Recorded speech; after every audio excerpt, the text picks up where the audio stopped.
Open any standard neuroscience textbook, and you will find glycine categorized alongside GABA as a primary small molecule inhibitory neurotransmitter. It is the main fast-acting brake pedal in the mammalian spinal cord and brainstem, shutting down electrical signals to regulate motor control. However, its behavior across life stages contradicts this rigid label. A neurotransmitter's outcome depends on postsynaptic receptor architecture and localized ion gradients.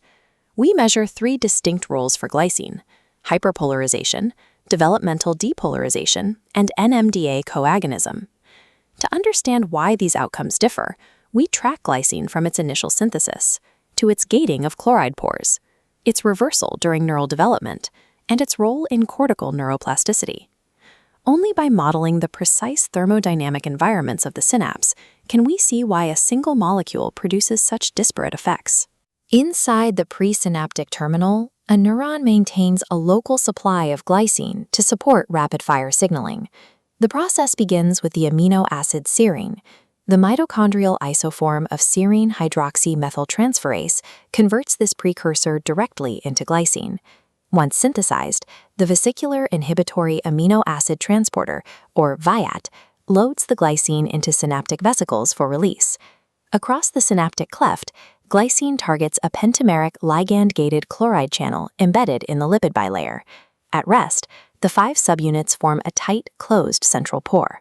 When glycine binds to the extracellular domains, it triggers a conformational shift, increasing the pore radius from 1.4 to 4.4 angstroms. This creates an opening wide enough to accommodate the 1.8 angstrom radius of a chloride ion.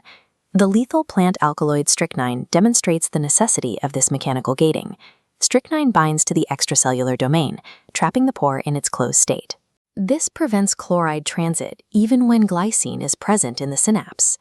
In a mature environment, the expansion of this pore allows negatively charged chloride to flood into the cell, driving membrane hyperpolarization and halting action potentials.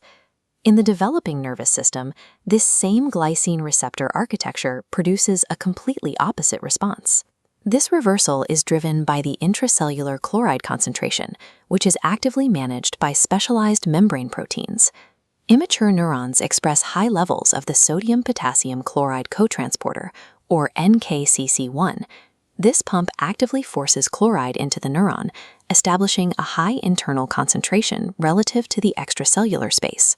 This accumulation pushes the chloride reversal potential to a value more positive than the resting membrane potential. When glycine opens the pore in this state, chloride flows out of the cell, moving down its concentration gradient. Because negative charge is leaving the cell, the membrane depolarizes.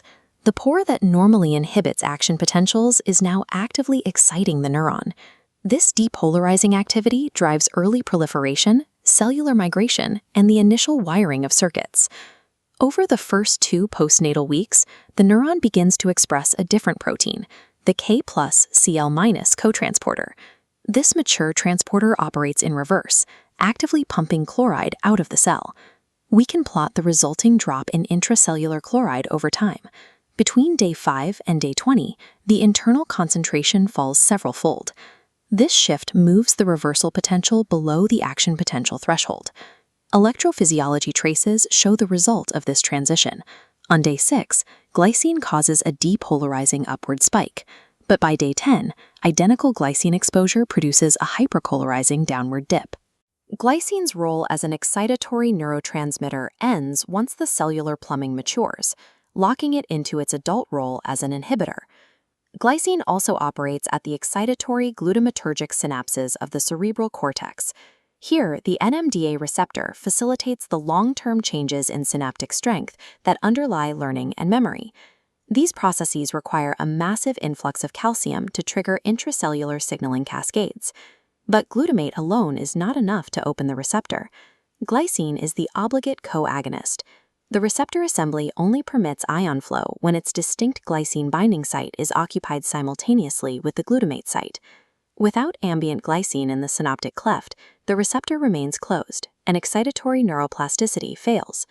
Because it is required for the brain's most vital excitatory processes, glycine breaks the simple binary model of neurotransmission.